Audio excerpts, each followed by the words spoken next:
Halo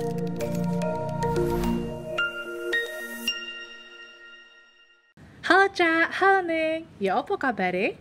Nggo gedang digawe rujak. Selamat datang di Cak Pajak. Cak Pajak, cangkruan pajak kan wil jatim siji. Wani. Halo Cak dan Neng pemirsa setia Cak Pajak. Kembali lagi kita bertemu ya dalam episode Cak Pajak Kanwil DJP Jawa Timur 1. Hari ini kita akan kembali cangkruan nih sambil membahas ketentuan perpajakan terkini yang tentunya akan sayang dilewatkan. Masih bersama dengan Neng Gigi dan juga Cak Iping. Halo Cak, halo Neng. Ya apa kabare? Neng Gigi sehat? Sehat. Ya, kawan pajak semoga sehat semua ya. Iya, Cak Iping. Hari ini sudah siap belum berbagi informasi kepada Cak dan Neng pemirsa setia Cak Pajak? Hari ini kewajiban kita yang harus segera kita lakukan mungkin apa ya kira-kira? Ya, hari ini kita mau membahas mengenai kewajiban perpajakan pasca program pengungkapan sukarela, Cak Iping. Kan sudah selesai ya? Betul, seperti yang mungkin Cak dan Neng semua sudah ketahui gitu ya, program pengungkapan sukarela itu sudah berakhir di bulan Juni ya, tahun 2022 kemarin ya. Tahun lalu. Nah, sebagai ini aja ya, apa ya, refresh kembali gitu ya, kita merefresh kembali ya bahwa program pengungkapan sukarela itu diselenggarakan pemerintah untuk memberi kesempatan kepada para wajib pajak untuk menyelesaikan kewajiban perpajakannya secara sukarela itu melalui pembayaran pajak penghasilan final berdasarkan pengungkapan harta. Nah, jadi ada dua kebijakan ya waktu itu ya yang diselenggarakan di PPS. Kebijakan 1 itu adalah pembayaran PPh final berdasarkan pengungkapan harta yang tidak atau belum dilaporkan sepenuhnya ketika mengikuti program pengampunan pajak atau TA gitu ya. Tax amnesty, betul. Ikut TA kemarin ya. Iya, kalau kebijakan 2 itu pembayaran PPh final berdasarkan pengungkapan harta yang belum dilaporkan di SPT tahunan orang pribadi pada tahun 2020, tahun pajak 2020, ya. Betul. Nah, jadi ada 2 kebijakan dan ketika program pengungkapan sukarela itu diselenggarakan, ternyata antusiasme dari wajib pajak ini sungguh luar biasa, Cak Iping. Ada 247.000 ya, sekian lah ya wajib pajak yang mengikuti program pengungkapan sukarela dan melakukan pembayaran PPh final itu senilai totalnya ya sampai 61,01 triliun. Wah, jadi antusiasmenya luar biasa. Walaupun kondisinya pandemi ya saat Betul, itu ya. saat itu kondisi pandemi, tetapi antusiasme wajib pajak untuk menyelesaikan kewajiban perpajakannya itu begitu tinggi gitu ya.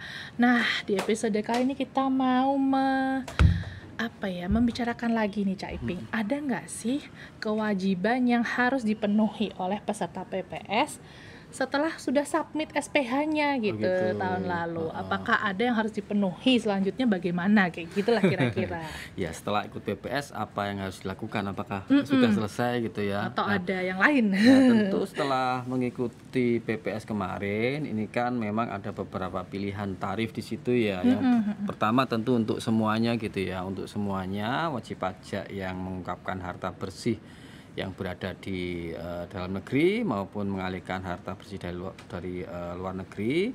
Ini memang kemarin ada kewajiban untuk tidak mengalihkan harta bersih tersebut keluar Indonesia gitu ya, paling singkat 5 tahun sejak surat keterangan. Nah, kemudian kemarin di dalam mengikuti PPS, kemarin kan ada pilihan-pilihan tarif ya, apakah dia hanya melakukan repatriasi harta luar negeri, apa dia hanya melakukan deklarasi aset dalam negeri, kemudian ada yang melakukan repatriasi, kemudian investasi, deklarasi, kemudian investasi. Nah, tarif-tarif itu kan bermacam-macam. Nah, di situ kan diikuti dengan komitmen-komitmen dari wajib pajak gitu ya. Kalau kemarin sudah berkomitmen untuk mengungkapkan aset di luar negeri, kemudian melakukan repatriasi aset, maka wajib pajak ini harus merealisasikan gitu ya, paling lambat September tahun 2022 gitu ya. Ini harusnya sudah dilakukan oleh wajib pajak gitu ya.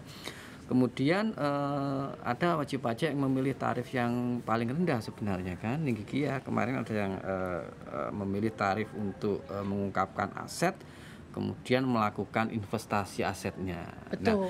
ini harus wajib pajak harus juga komit gitu ya untuk merealisasikannya, menginvestasikannya gitu ya, paling lambat September tahun 2023. Jadi masih ada Masih ada waktu. waktu, betul. Nah, kemudian komitmen-komitmen ini tentu harus wajib pajak menyampaikan laporan realisasi kepada Direktorat Jenderal Pajak melalui web di djponline.pajak.go.id. Saya kira itu aja ya, yang melaksanakan komitmen untuk tidak mengalihkan ke luar negeri, melakukan komitmen untuk melakukan repatriasi, kemudian melakukan komitmen untuk investasi, kemudian melakukan laporan realisasi melalui DJP online. Dan tadi mungkin yang digarisbawahi juga bahwa tidak boleh memindahkan asetnya keluar dari Indonesia selama minimal 5 tahun ya, Cak ya. Iya, betul. Jadi ada kewajiban itu juga nih, Cak Dani. Hampir sama kayak TA sebenarnya ya. Hampir sama, beda tipis. Beda tipis ya. Iya, jadi ada kewajiban tadi, ada investasi, ada repatriasi, ada pelaporannya juga untuk melaporkan realisasinya.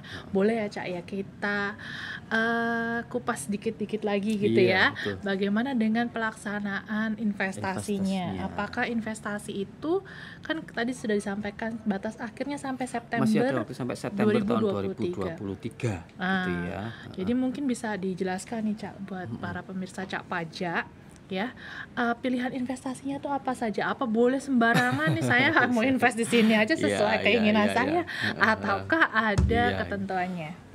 Nah, kemarin mestinya ini sudah wajib pajak dapatkan informasinya ketika akan mengikuti program PPS ya. Kalau untuk investasinya itu kan memang secara garis besar ada di hilirisasi sumber daya alam, energi yang terbarukan gitu ya, melalui pendirian usaha baru, penyertaan modal melalui IPO atau right issue. Nah, untuk penentuan sektor-sektornya ini ada sebanyak 332 sektor usaha pengolahan sumber daya alam maupun sektor usaha terbarukan. Ini di KMK 52, KMK 010 tahun 2022. Sangat banyak di situ. Ada 332 dia diantaranya gitu, pengusahaan tenaga panas bumi, industri pengolahan dan pengawetan produk daging, kemudian industri minyak mentah, kelapa sawit, industri batu bata, kemudian bahkan di sini ada industri furniture dari kayu hingga aktivitas pengembangan video game. Nah, ini untuk yang ini ya pilihan pertama. Nah, pilihan kedua tentu ada investasi pada SBN gitu ya. SBN ini memang untuk mekanismenya diatur khusus gitu ya. Dia melalui SBN seri khusus di pasar perdana dengan transaksi private placement gitu ya. Kemudian kalau kawan pajak ingin melakukan investasi ke situ gitu ya, ini silakan melakukan pembelian melalui dealer utama secara periodik dengan harga pasar. Nah, untuk info-info mengenai SBN seri khusus ini kawan pajak bisa dapatkan di website ada jadwalnya, ada jenisnya di situ ya. Ini di websitenya djppr.kemenq.go.id. Nah, kalau untuk berminat di investasi jenis SBN, kawan pajak bisa cek jadwal dan mekanismenya di situ. Jadi investasinya bukan sembarang investasi, kira-kira seperti itu. Iya, betul.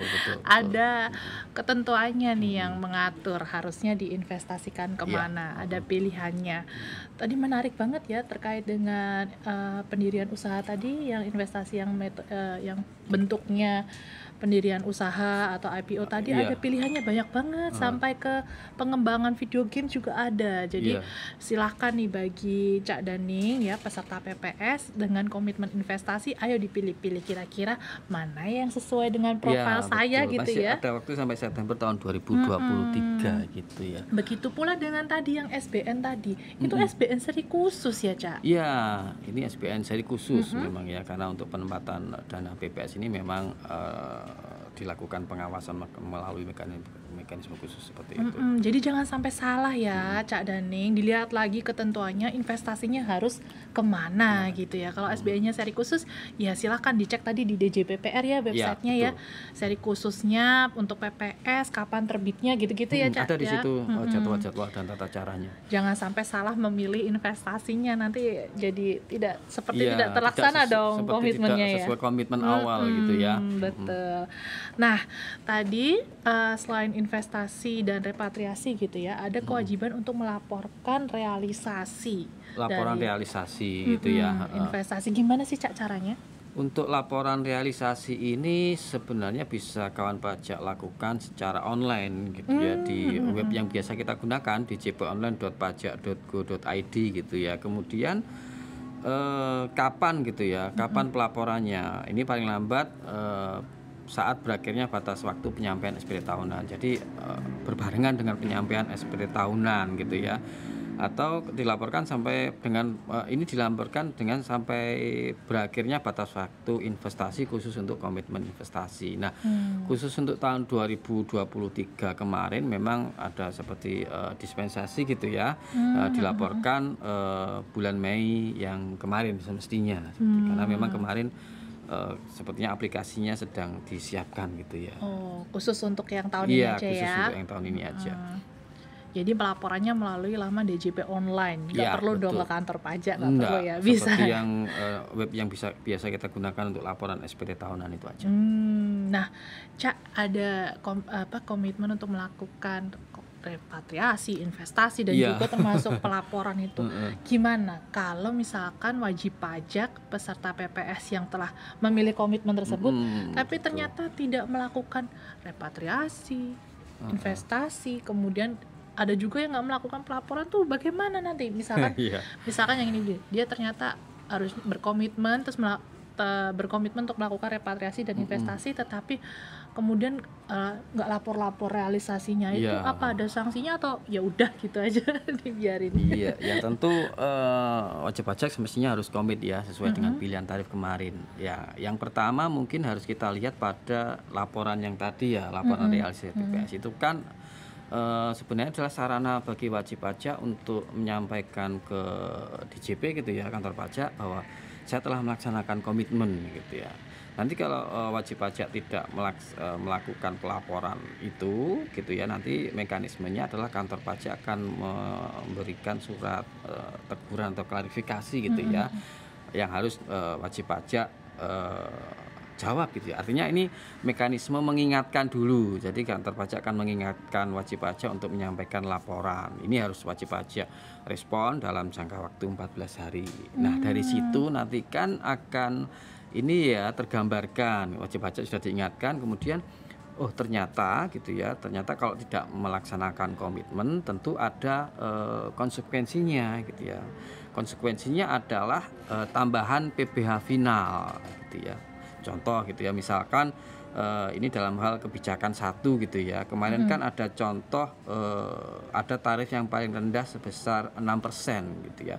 Ini untuk wajib pajak yang repatriasi aset luar negeri dan atau deklarasi aset dalam negeri, kemudian berkomitmen untuk menginvestasikan kita yang tadi. Nah, setelah wajib pajak melewati batas waktu, ternyata misalkan wajib pajak ini gagal investasi, hanya melakukan repatriasi aja, karena kemarin sudah memilih tarif yang rendah 6%, ini nanti ada tambahan PBH final yang harus dibayar. Ini konsekuensinya ketika tidak komit gitu ya.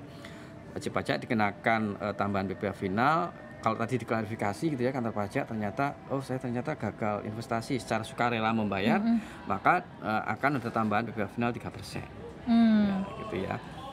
Atau ketika wajib pajak itu tidak sukarela, artinya sudah diklarifikasi tadi, kemudian kantor pajak yang menemukan data itu, maka tambahan PBH finalnya lebih besar, yaitu 4,5%, karena diterbitkan surat ketetapan pajak kurang bayar oleh DJP seperti itu. Nah, jadi kalau memang wajib pajak yang sukarela itu tarifnya lebih kecil.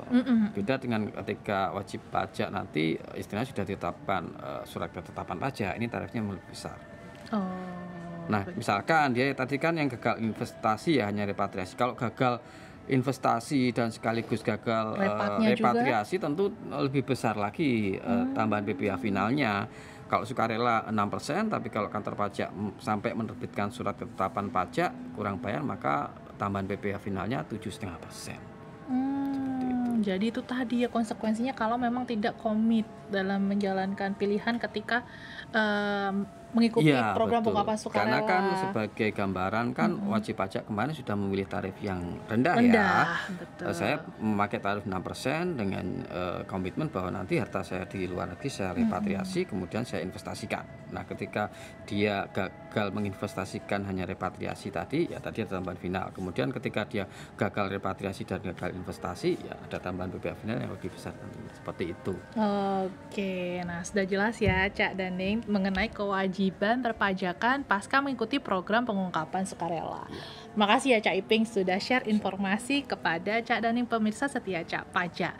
Nah, mungkin di episode kali ini kalau kita boleh summary-kan gitu ya, kewajiban pasca program pengungkapan sukarela itu diantaranya adalah kalau misalkan memilih untuk melakukan repatriasi harus sudah dilaksanakan paling lambat September tahun 2022, sudah lewat ya. Tapi untuk yang memilih investasi, nah ini masih ada waktu untuk merealisasikan investasinya sampai nanti akhir September tahun 2023. Tentunya investasinya harus pada sektor-sektor dan juga pilihannya, jenis-jenisnya itu sesuai dengan yang ditentukan. Nah, jangan lupa juga untuk melakukan pelaporan realisasi, repatriasi maupun investasi secara online melalui laman djponline.pajak.go.id. Apabila tidak komit, nanti akan dikenai pajak penghasilan tambahan nih kawan pajak. Nah, kalau misalkan kawan pajak masih membutuhkan informasi terkait misalkan mau tutorial tentang pelaporan realisasi, ada di YouTube channelnya Ditjen Pajak RI. Nah, silahkan dicek ya. Dan kalau mau berkonsultasi, silahkan juga menghubungi KPP tempat kawan pajak terdaftar ya. Dan kami ingatkan bahwa pelayanan dari Direktorat Jenderal Pajak itu semuanya gratis, tidak ada pungutan biaya apapun. Sekian cangkruan kita pada episode kali ini. Kita akan bertemu lagi di episode Cak Pajak selanjutnya. Melaku-melaku yang tunjungan, maafkan daku bila ada kekurangan. Cak Pajak, cangkruan pajak kan Wiljatim Siji Wani. Sampai jumpa.